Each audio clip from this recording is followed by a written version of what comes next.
Hello my friends, it's the Game Boy Geek here, and today you'll be portraying characters to face challenges and make decisions that will change the story as you progress through a campaign of 11 adventures along with one side quest. It's up to you who to befriend and who to battle. Will you slay the giant troll or attempt to make peace? Will you do the vampire's bidding or defend the mysterious cultists he wants to destroy? Whatever choices you make, someone will remember and respond. Role Player Adventures is a standalone, cooperative storytelling game for 1 to 4 players, takes about 2 hours to play, for ages 14 and up, and published by Thunderworks Games. Now it's on Kickstarter right now, so I'm going to show you how the game works, and I'll see you on the other side.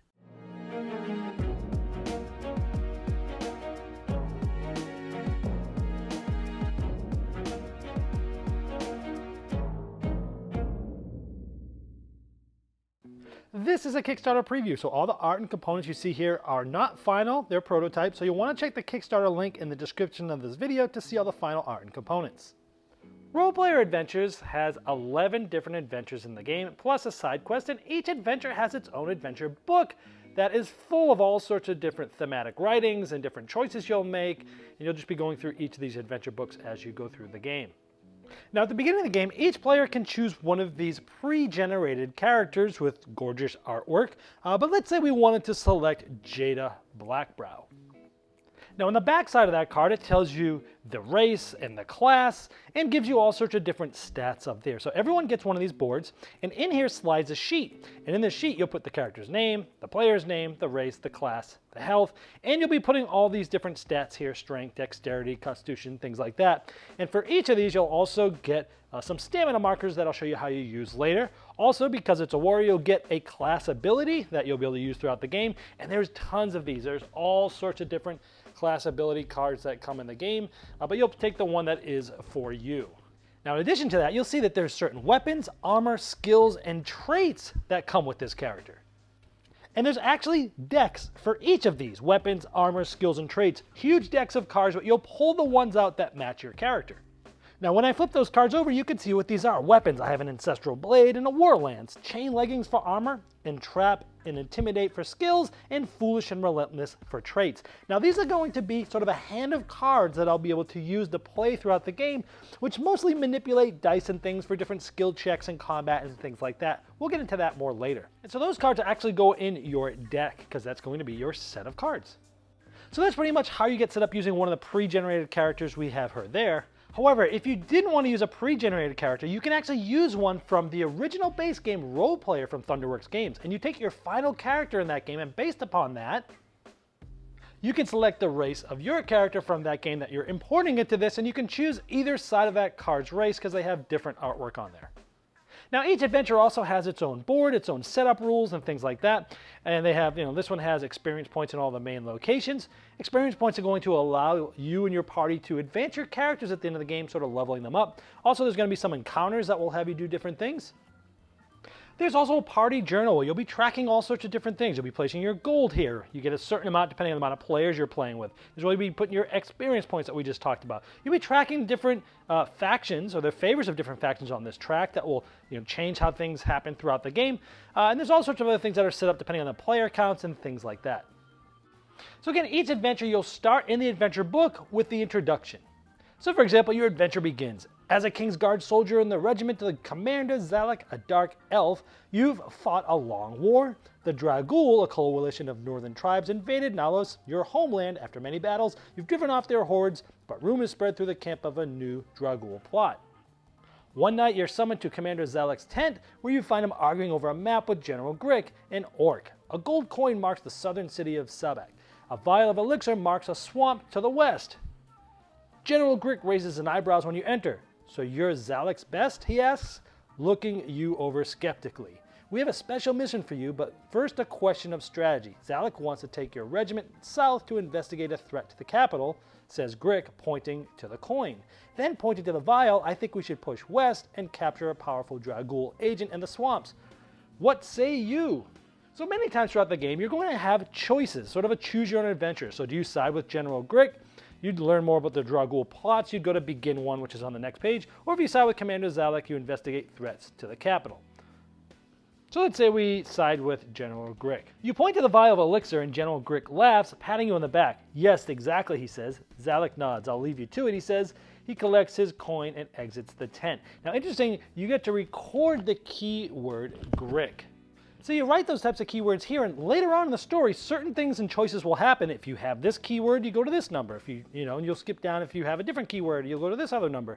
So depending on what you've done in the past will change the future story of the game. And also in this case, we also ended up getting an experience point, which we placed here.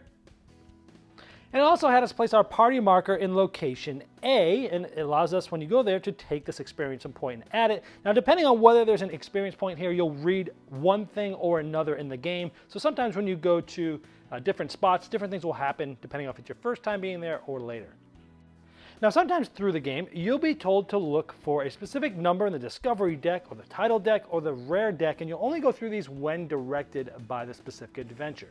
Now, sometimes you'll be finding items like the Bluestone Fireball, and they have specific numbers, and sometimes you could try to use these things at different locations, and you'd look in the adventure book. Like if we were in location A and we want to use this, we'd look in the adventure book to see if there's a thing called A65. Now, you can't just use them willy-nilly. There's certain times in the books that say, hey, it's an option that you could possibly use an item here, for example. Sometimes you might want to combine items where you'd look at a specific location and you'd look for the lower number than the higher number. So it'd be like 65, 85, and sometimes you can combine them and certain things will happen at certain locations. Now that secret title deck sometimes will give you things like Hated by Trolls. It will tell you a story about what's this, and this will change how certain things happen throughout the game as well. And in the rare deck, sometimes you'll find things like artifacts or objects or trait cards. These are things that you're going to add to your hand to be able to use in the future. So as I mentioned earlier, only sometimes you'll be able to possibly use an item. A lot of times you'll have options to sort of move to another location and things like that. Now when moving, if you go to an encounter, you'll flip it over and there'll be a number there. In this case, it's encounter number 1. So you'll go to number 1 in this book called the Tome of Encounters. Here, the players are presented with a narrative moment and are given a choice on how to handle the situation. We can choose to sneak around the enemy or attack them. This symbol, the crosshairs, means the choice leads to a skill check. The attributes in parentheses shows what attributes will be tested. So let's say we selected the second option, wrestle him to the ground, since our dwarven warrior is high in strength. So since we're doing a skill check, you would find that force in this separate skill book. So we find this in this alphabetically based book. We have force, and in this case it said force level 1. So what this is trying to tell us is that we're going to need to get a red 2, and red is strength. We're going to need a black dice that's 4, which is dexterity, and we're going to have a 3 that's either strength or dexterity, red or black. If we can get all this, we will succeed this skill check. If not, we don't. And this shows us that in this case we have a dice limit of 4, but we have to get all 3 of those there in order to pass this skill check. So at this point, you're going to build a die pool. Remember, we have a die pool of 4 we're trying to build. Now, first, what players can do is they can spend stamina, depending on the color that's here, to try to get a die of that color. Now, we need a red, a black, and then either a red or black. Now, depending on the amount of players, you can turn in or move a certain amount of stamina from a spot to your fatigue. Now, in this case, we're playing with 2 players. So I could either take like 2 of these red and place it here in fatigue, and that's going to be 1 red die that we can pull out of a bag. See, this bag has random dice in it, but by building it this way and by spending stamina into fatigue, you can actually pull out the dice you want. So let's also say I want to spend this one, and my counterpart, the other player, spends 1 red on theirs to their fatigue. That's 2 more. We'd get a second red die, and let's say I just spent both of these here. So you can do it any combination between you and other players. And you can never have as much fatigue here that equals or is greater than your health. Now, if you're trying to do this and you don't have enough stamina, you can take any 3 stamina from any of the other rows to act as 1 stamina for what you're doing there. Now, we were able to get 2 red and a black die. Then, if there's any dice left over to get to this limit of 4, you'd pull it randomly out. So in this case, we got the 3 dice that we kind of needed, and we didn't have any more to spend to try to get another one to give us better chances of rolling what we needed. So in this case, you'd have all the dice, you'd roll them, and let's say this is how it ended up. Now, we needed a 3 that was black or red, so this is cool. This is just like this. These 2 are the right colors, but they're not really matched up to the numbers we need. Remember, you need all of these spots covered with the right die in order to succeed this check.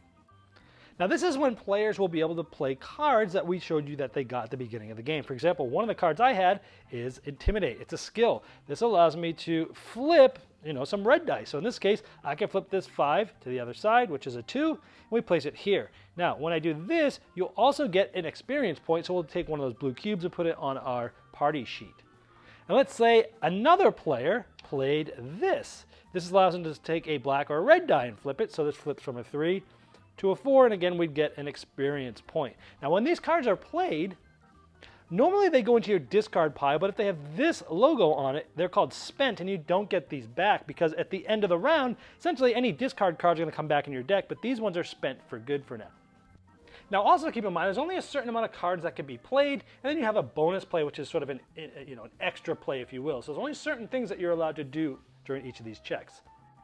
But in this case, we were able to successfully pass the test. And so in this case, since we passed, we put the sentry down and we would read the 1-9. If we failed any of those dice, he would evade capture and raises an alarm, then we would have had to read that. I'm not going to go do that now, but that's sort of how things work.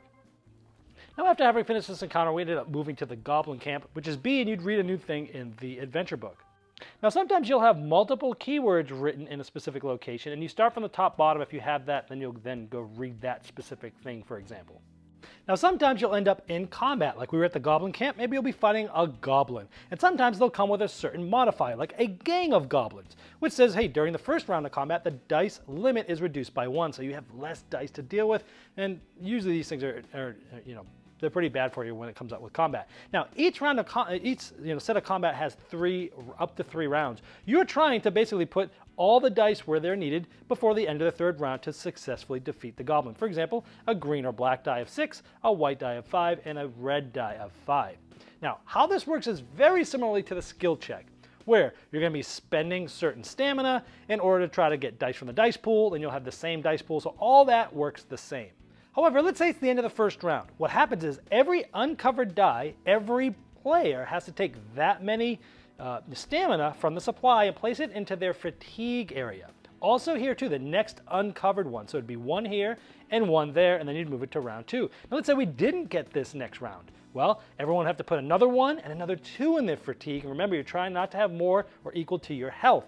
However, if you are able to finally defeat this, you'll then also get certain rewards here. So you'll get, like 1 experience and 1 experience for that. And even if you did fail, you'd still get those at the end of the combat. Sometimes it's experience, sometimes it's gold and things like that. Now, if ever a player's fatigue ever equals their health, these big ones are 5s each. So I have 16, so it's equal. Certain things happen. So for example, now this player here cannot play cards, cannot spend stamina during checks or combat or anything like that. But you can help contribute to the group decision making. Now there's different ways that you can try to essentially revive from exhaustion. For example, some parts of the adventure books might have you just remove some fatigue and then you'd no longer be exhausted. Some players might play a card that allows you to return stamina from your fatigue to the supply. And some options in the adventure book allow you to rest. Now that allows the party to spend experience points from their party sheet back to the supply. Then for each experience point spent, each player gets to roll that many dice from the bag, and then you add all these up, and that's how much of this fatigue you can put back in the supply away from your fatigue. So in this case, we got almost all of it, all but 1. And then each player from the supply will get to fill up their attributes just like we did at the beginning of the game. And this also now allows you to take any of the cards that were spent and place them back into your deck. Now generally that's how the game works. At some point you're going to get to the end, and there's going to be likely different things that will have you read one of the different endings depending on what sort of courses and things that you did, the decisions you made, they all affect your ending.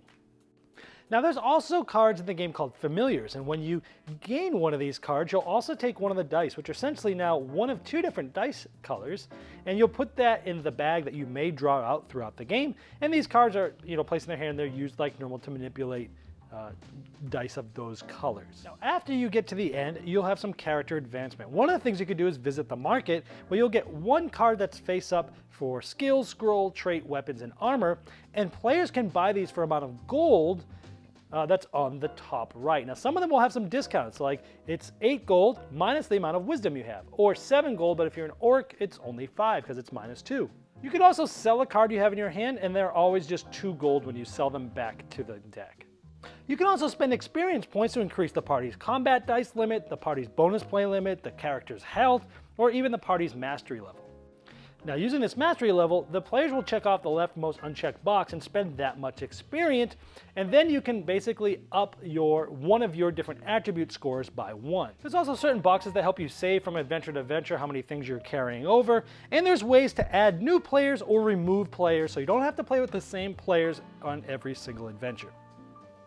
And here's a look at 5 more cards of each of the 5 different types: traits, scrolls, skills, weapons, and armor.